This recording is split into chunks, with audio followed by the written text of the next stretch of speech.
पीटते थे, गालियां देते थे और पता नहीं क्या क्या न्याय उन पर करते थे। लेकिन सावित्री भाई फूले जी ने अपनी हिम्मत नहीं अपनी हिम्मत नहीं हारी।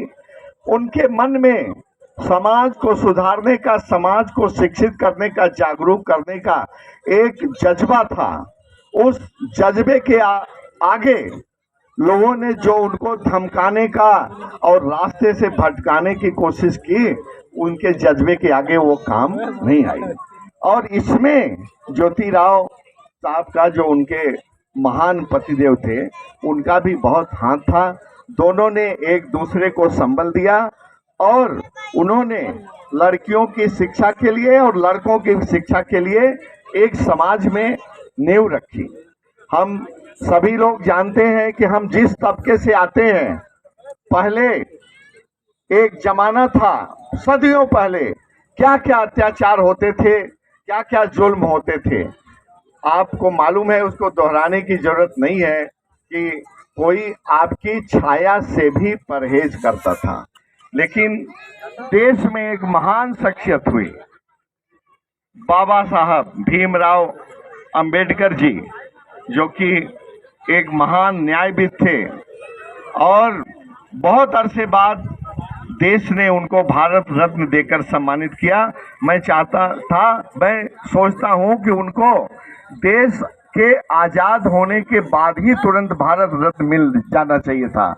देश के इतने बड़े समाज के तबकों की दशा सुधारने के लिए और उनको आगे बढ़ाने के लिए जितना योगदान बाबा साहब का है, उतना हमारे समाज के इतिहास में किसी का नहीं हुआ और न तो मैं समझता हूं कि शायद आगे आने वाले दिनों में होगा भी।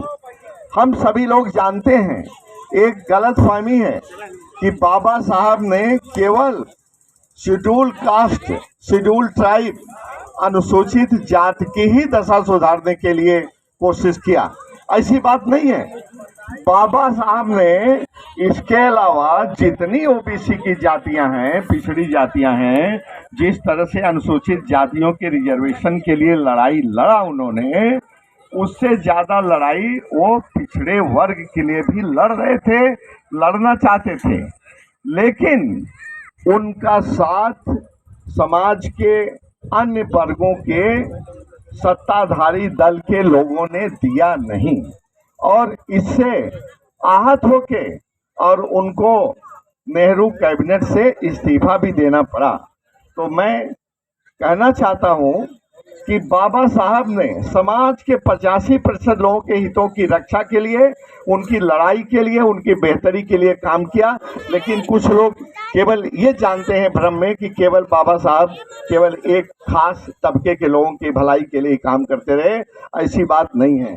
मैं इस बात को इसलिए यहाँ कहना चाहता हूँ, दोहराना चाहता हूँ कि जब तक हम अपने को 85% डिक्लेयर करते हैं, उन दूसरे लोगों को, मैं जातियों का नाम नहीं लेना चाहता, उनको 15% डिक्लेयर करते हैं। लेकिन अफसोस के साथ कहना पड़ रहा है कि हम 85 क्या 51% लोगों को भी साथ लेकर के नहीं चल रहे हैं। तभी मेरी ये दुर्दशा हमारे समाज की हो रही है। जिस दिन हम 85 नहीं 51% ही हो जाएंगे, उस दिन प्रदेश की और देश की सारी सत्ता पर हमारा कब्जा होगा और हमारा काया पलट हो जाएगा।